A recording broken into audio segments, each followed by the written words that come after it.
ஆண்டவர்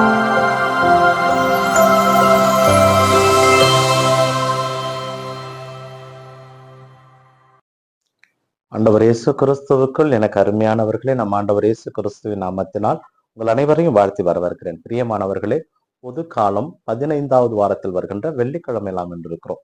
இன்றைய வாசக சிந்தனையாக நமக்கு கொடுக்கப்பட்டிருப்பது முதல் வாசகமாக விடுதலை பயண நூலிலிருந்தும் நற்செய்தி வாசகமாக மத்தேயு நற்செய்தியிலிருந்து நமக்கு செய்தி கொடுக்கப்பட்டிருக்கிறது.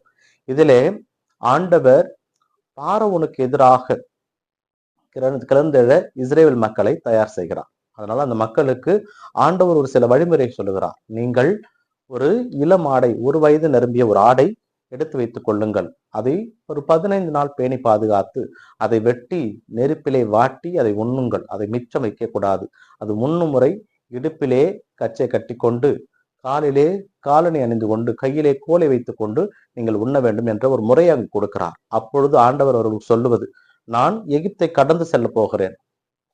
அனைத்து ஆண் தலைப்பெயர்கள் அனைத்தையும் விலங்கு தொடங்கி மனிதர் வரை நான் அழிப்பேன். ஆனால் நீங்கள் அந்த ஆட்டினுடைய இரத்தத்தை உங்களுடைய வாய்ப்படியிலே நீங்கள் பூசி இருந்தால் அந்த இரத்தத்தை பார்த்து நான் கடந்து செல்வேன். உங்களோடு நான் இருப்பேன். உங்களை என்றென்றும் காப்பேன். எந்த கொள்ளை நோயும் உங்களிடம் வராது.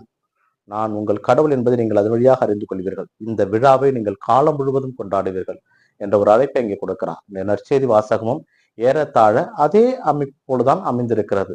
இயேசு கிறிஸ்து இந்த நற்செய்தி வாசகத்திலே நாம் எப்படிப்பட்ட ஒரு வாழ்வு வாழ வேண்டும் என்பதை இந்த நற்செய்தி வாசகத்திலே அவர் குறிப்பிட்டிருக்கிறார். ஏனென்றால் ஓய்வு நாளை பற்றிய இந்த நற்செய்தி வாசகம் நமக்கு சொல்லப்பட்டிருக்கிறது. இயேசுனுடைய சீடர்கள் ஓய்வு நாளிலே கதிரை கொய்து உண்டதால் பரிசேயர்கள் அவரிடம் கேட்கிறார்கள், பாரும், ஓய்வு நாளில் செய்யக்கூடாதையும் சீடர்கள் செய்கிறார்கள் என்று. அந்த ஓய்வு நாளை பற்றி அவர்களுக்கு புரிதல் இல்லை.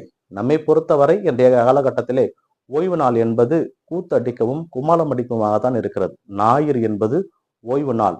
ஞாயிறு என்பது கடவுளுடைய நாள். ஓய்ந்திருப்பது என்பது கடவுளோடு இருப்பதற்காக. அதுதான் நாம் 10 கட்டளையிலே வாசிப்போம். ஓய்வு நாளை கருத்தாய் கடைபிடி, புனிதமாக அனுசரி என்று சொல்லப்பட்டிருக்கும். அதனால் அந்த ஓய்வு நாள் கடவுளுக்குரியது. அந்த ஓய்வு நாளை நாம் எவ்வாறு பயன்படுத்துகிறோம் என்பதை ஒரு கேள்வியாக இந்த நற்செய்தி வாசகத்திலே கேட்டிருக்கிறார். ஆனால் நம் ஆண்டவர் இயேசு கிறிஸ்து சொல்லுகிறார், ஓய்வு நாளும் மானிட மகனுக்கு கட்டப்பட்டதே. ஓய்வு நாளிலே குருக்கள் ஆலயத்தில் சென்று ஆலயத்துக்குரிய வேலையை செய்யலாம். அதனால் ஓய்வு நாள் கடவுளுக்குரிய நாள். அந்த கடவுளுக்குரிய நாளிலே நாம் என்ன செய்து கொண்டிருக்கிறோம்? கடவுளுக்குரிய நாளிலே அந்த நாள் அவருக்குரியது என்றால் அதை அவருக்காக மாத்திரம் நாம் செலவு செய்ய வேண்டும். அந்த நாளிலே நாம் வெளியே செல்வது, ஊர் சுற்றுவது, தேவையில்லாதவை செய்வது எல்லாம் ஆண்டவருக்கு பிடித்தமில்லாதவை. ஆண்டவருக்கு பிரியமான பிள்ளைகளாக வாழ ஓய்வு நாளை புனிதமாக அனுசரிக்க மறவாதிருப்போம். ஞாயிறு திருப்பலியில் கலந்து கொள்ள முயற்சி செய்வோம். இந்த நாள் உங்களுக்கு இனிய நாளாக அமையட்டும். இறைவனை சென்று வாழ்த்த பெறுவாராக. ஆமேன்.